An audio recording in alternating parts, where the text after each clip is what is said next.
Hello, love.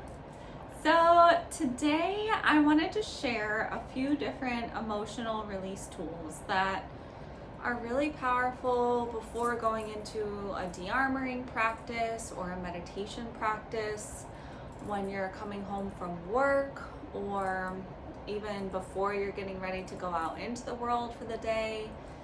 Whether it's a full moon, whether you're on your cycle, you've got family things going on, whatever is happening in your world, sometimes we just feel really pent up frustration or anger or rage or sadness or grief.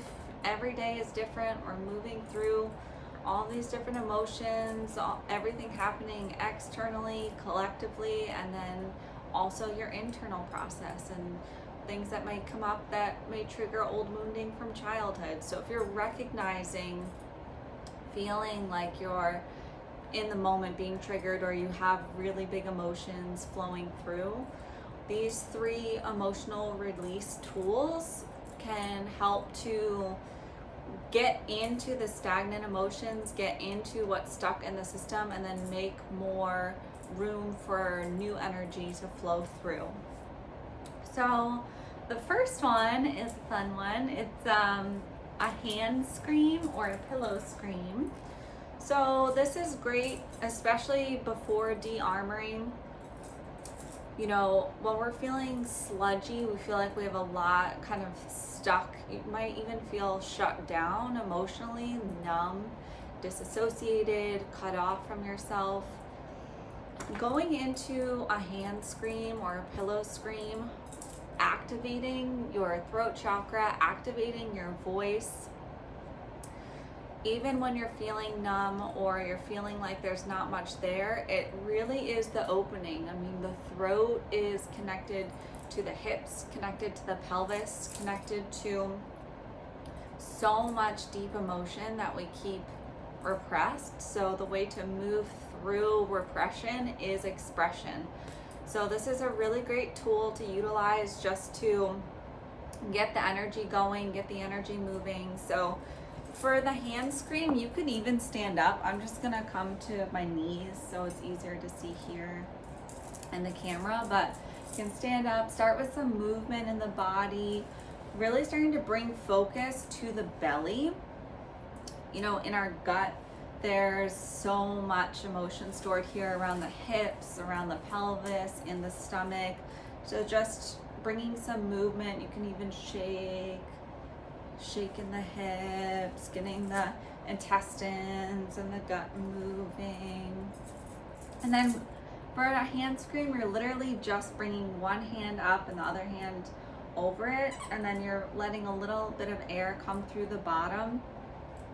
And as you're doing this, bring some movement into your body too. So you're just gonna inhale through the nose, bring it up, focusing on the root, pulling the energy up, and then letting it come out and express.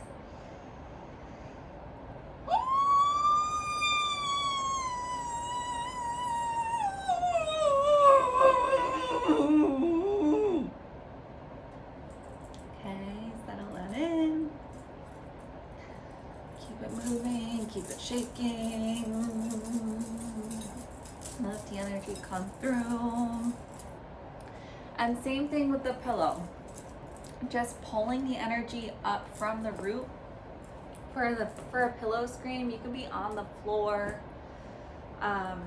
You don't want to hinge at the hips and kind of compress this stomach area, because you're cutting off the energy to the stomach. So you either want to be standing up or laying flat out. So you can lay flat on your back, pull the pillow up. Okay, so for the pillow scream, same thing, movement through the belly, and then a nice big inhale.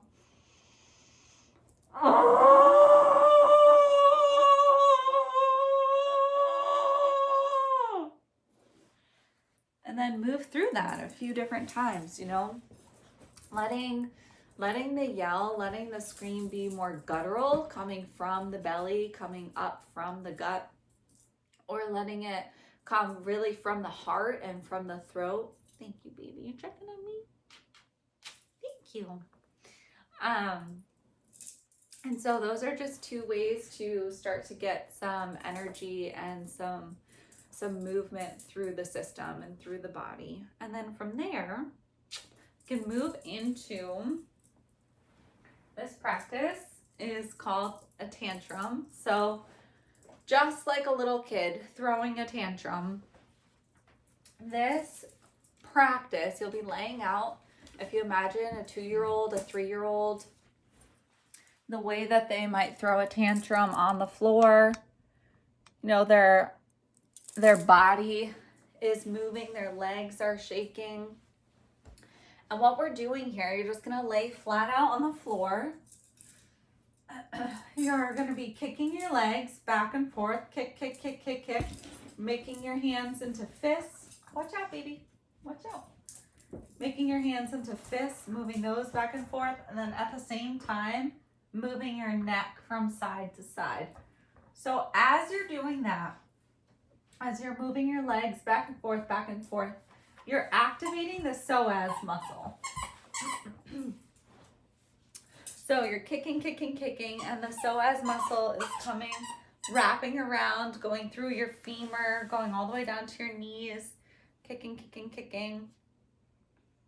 And as you're kicking, kicking, kicking here, this is deep activation of everything that's held in the hips, that's held around the hip bones, the pelvis. That's being activated and moved through. Moving the neck from side to side, you're activating the vagus nerve and the parasympathetic nervous system. And there is an innate wisdom that comes from throwing a tantrum like this. Kids, have you ever seen a 2-year-old or a 3-year-old throw a tantrum, move their body around, and then they pop up right after and they're ready to go and ready to play? So the innate wisdom is this activation of movement, breath, and emotion, emoting through, making noise. And what happens is that the emotion that you're working through, instead of becoming lodged and stuck within the system, you are literally just moving it through your energetic body, your energetic field, and then making room for more expansion afterwards. So while you're throwing the tantrum, another important piece is the emotion, is emoting. And with that, you don't want the conscious mind to come in and make a pattern. So if you're just saying like, over and over again, you'll start to get a pattern. So you want it to be different. Let it be intuitive. Let it be chaotic and messy. And let the sounds be whatever they are, like whether they're guttural, whether they're more of a yell or a cry. But try not to let your mind establish a pattern that goes along with it. And so you're inhaling through your nose, drawing everything up, and then as you're exhaling through the mouth with a sound. And then kicking your legs and kicking your feet, kicking your legs, moving your arms and your neck at the same time. So a nice deep inhale in through the nose.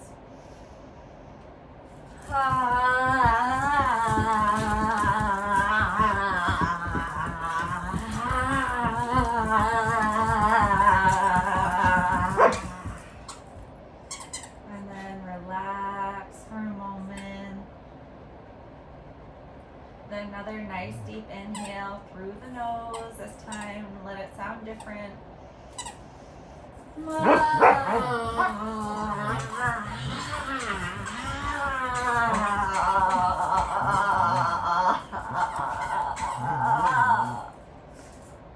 pet might come and check on you too. Thank you, baby.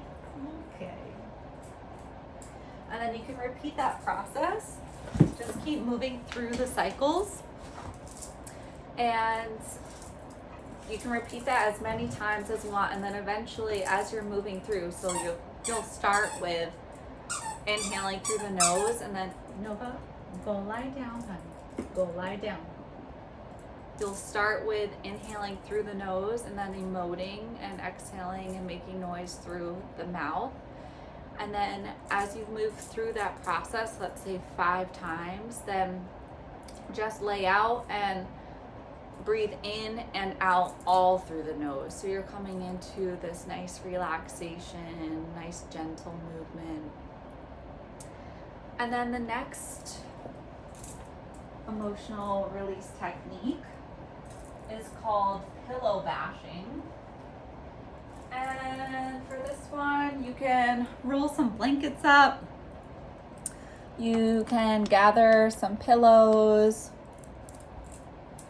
And this is the same concept, the same idea. So we're just letting the emotions rise up and then come through. And so you can set them up like this, and same thing with the focus on the gut. Instead of just like collapsing down, you want to keep some integrity in the spine as you're coming down. So instead of collapsing into the stomach, like really hinge from the hips.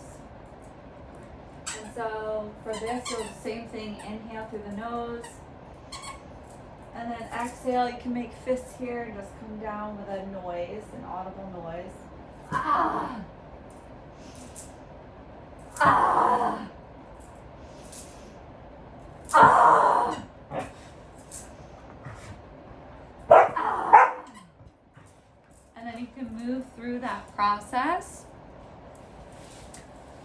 It can look messy, it can look chaotic. Just move through the process in whatever ways feel comfortable for you. So whether it is more rage or anger that is coming up, or if it's fear, just cycling through the process more until you get more comfortable emoting, making noise, letting things come through. With rage or anger, it might come through really quickly and really easily, kind of like a wildfire just blazing through. But with other emotions, like with grief or with fear, it might take longer. So it might feel uncomfortable at first, but just repeat the process, focusing on breathing in through the nose and then emoting through the mouth, letting the energy and the emotion arise from your belly, coming up through your heart, and then expressing it out.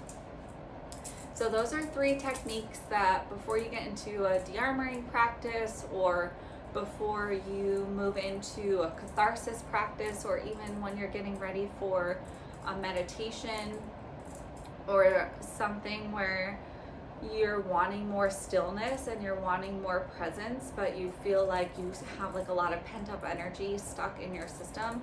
These are all really great release tools that can help bring you into your body, bring you down into your body, feeling connected, embodied, rooted, and then alchemizing the emotion, helping to allow it to come up and process through in order to make more room for new energy to flow through.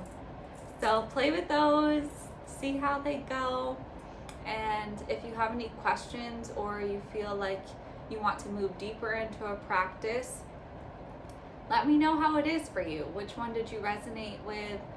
Was there a certain emotion that kept coming up through you, or is there a place where you felt like you wanted to go deeper but you weren't quite sure how?